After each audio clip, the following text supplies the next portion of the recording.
Hey guys, Rexasaur here and welcome to Update Monday on the 14th of March 2022. Very much like last week, not much has happened. Same old. D&D was very good. I've been playing a lot of Warhammer 2 whilst I wait for Warhammer 3 to be patched. I've been doing a Mortal Empires campaign as the Wood Elves, and it's going okay. I'm at the point now where basically I'm just going to win. It's just waiting for the inevitable. So I've launched the final part so I can actually get the victory screen and move on to something else, because at the moment it's becoming a bit tedious. Although it's quite amusing seeing the AI make very bad choices about deciding to attack me, and I don't know if that's just because it's programmed because the AI has nowhere to expand because I've got so much territory or not, but whatever. So that's happening. Me, Tsunami and my brother have been playing a bunch of Civ 5 this weekend. We were supposed to do some Euro Truck, but we came into some technical issues on my brother's side, so we decided to play some Civ 5 instead. We played a full game on Saturday. Took forever, but it was good. Although I had a fucking awful start, and which turned out to be just the worst start because I had no strategic resources in my territory, specifically my starting territory, for the entire game. But that happened, and then we started one on Sunday, which we got moderately far in. I think we're near the Renaissance era now, so that's going okay. Watched the final Bourne movie, Bourne Ultimatum, which is better than the second one, I have to say. Although whoever was in charge of the principal photography needs to be fired, basically. Although I get at this point this film was made in 2007, so it's been 15 years. It's been a while, but yeah, if any film does not need shaky cam the entire film. There is no need for it. It's just shaky cam the entire time, and yeah, it was very noticeable. And shaky cam was already noticeable in the second movie, but according to my brother, it was only during the fight scenes, so it was yeah, okay, fair enough, that kind of makes sense. But here it was the entire movie, the entire movie was shaky, and it was just so noticeable. But yeah, so whatever. Next week, we're either going to watch a single film or we're going to continue watching The Bourne with The Bourne Legacy, depending on what people vote. So we'll see what the fuck happens. What else? Not much. I've been playing a bunch of Horizon Forbidden West. I say a bunch. I've been playing a bit of Horizon Forbidden West. Definitely not as much as 40K as a fantasy Warhammer, but I'm very much enjoying it. It's just a matter of when I want to play on my PlayStation, when I don't, kind of thing. Yeah, there's not really much going on. My housemate has COVID. So last weekend when I went to Bristol, he went to see his mum and sister, and they went out and he caught it from that. I've been fine, so maybe I'm just that immortal.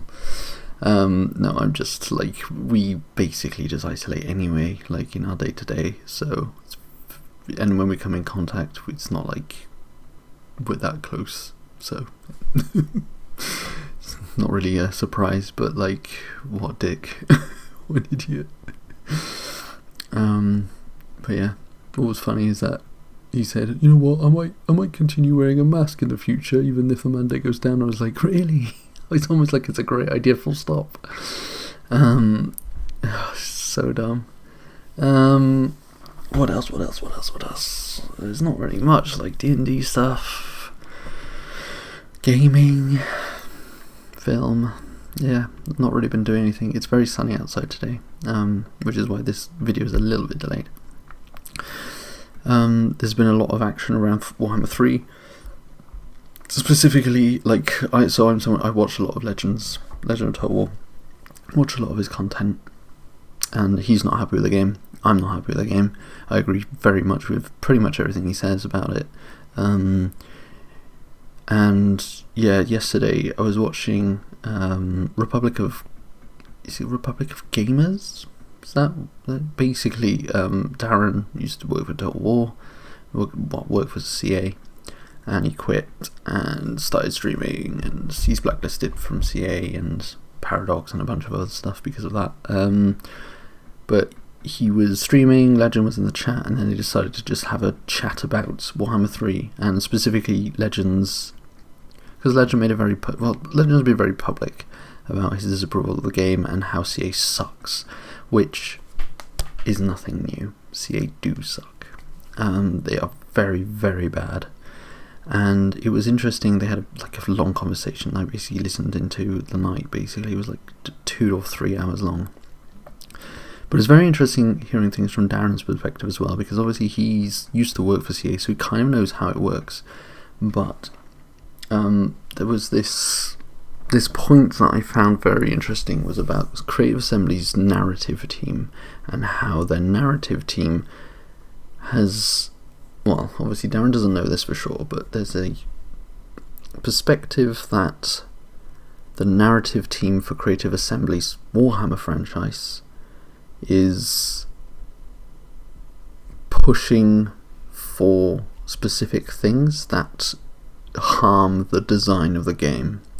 So Legend believes that the Realms of Chaos mechanic is half finished, as in obviously the thing that we've got is working, but it's not what it was supposed to be like.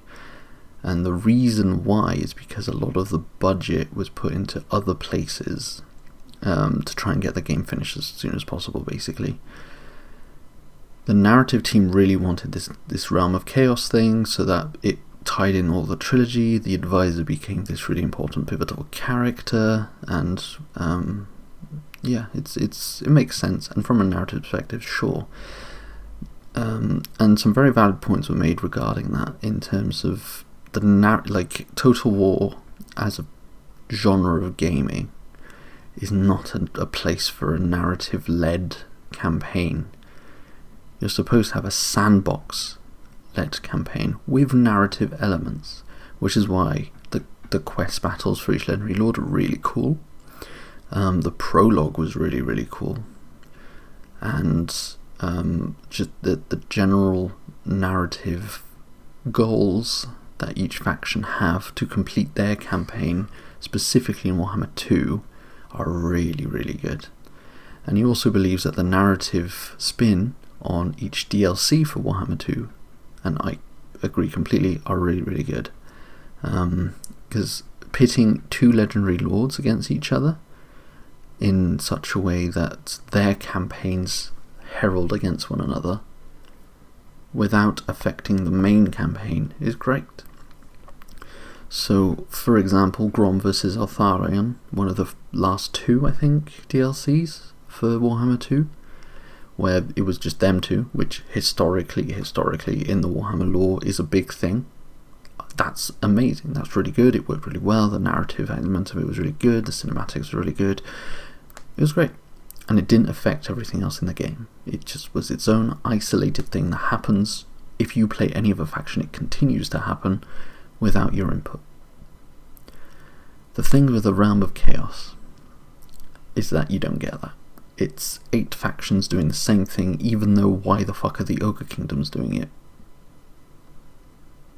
Why the fuck is Cathay doing it?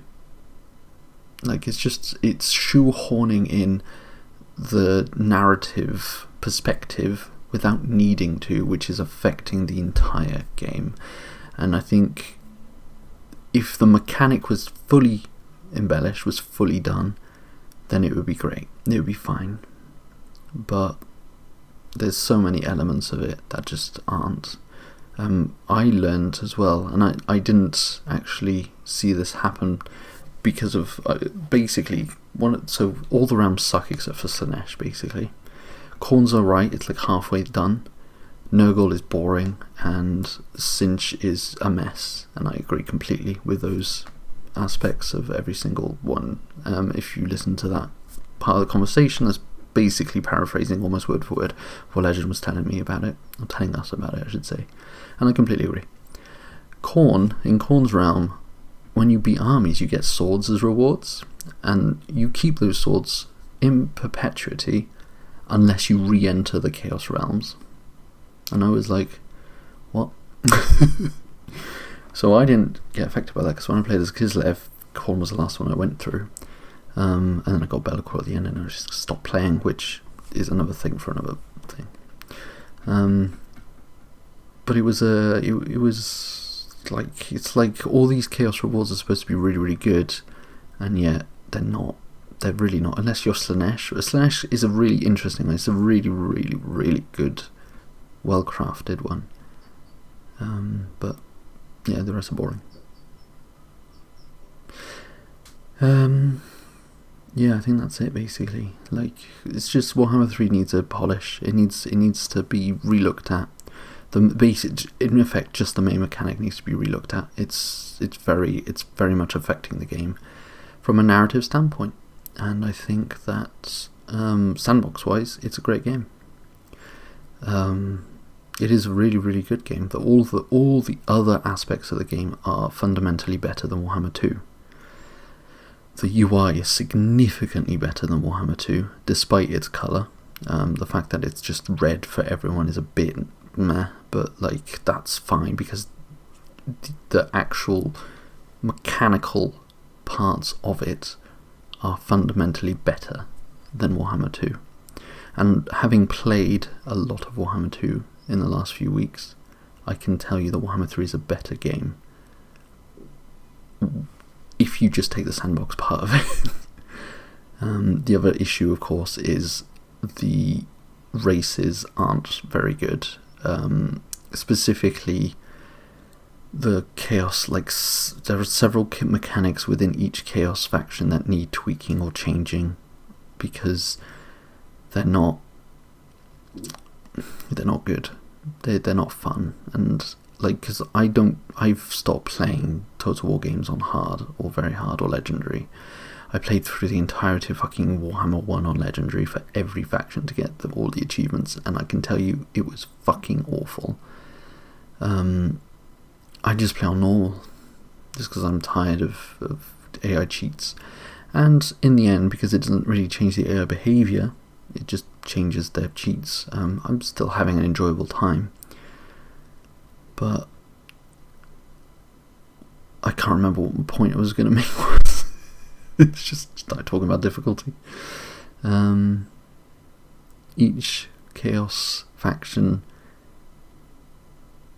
yeah, so because regardless of what difficulty you play on, each Chaos realm is different. I think each Chaos faction is different, and I think if you're on legendary or very hard, you get targeted by the AI a bit more. Although, having played on normal, I can tell you that doesn't seem correct, because I played Kislev on normal and I got absolutely just charged by the entirety of the world. Yeah, I don't know. Anyway, that was a bit of a. It wasn't really a rant. It was more of a explanation, I guess. It was, and informing you of a fun conversation. Specifically informing Dragon of a fun conversation that he's now going to scour Twitch for. Yeah.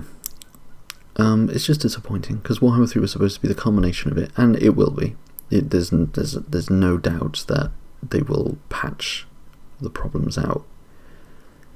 I feel like all of us just expected more from CA, and I feel like we say this every time there's a new game that comes out. Personally, I think that Warhammer 2 probably filled that promise more. I feel like the narrative elements of Warhammer 2 did not break away from the sandbox element of it, and I feel like Warhammer 3 is suffering for it. But we'll see what happens. And on that bombshell, I think I'm gonna go. I will see you all next week for more stuff. Yeah, there's not really much else going on. So yeah, have a good one, and I'll talk to you next week.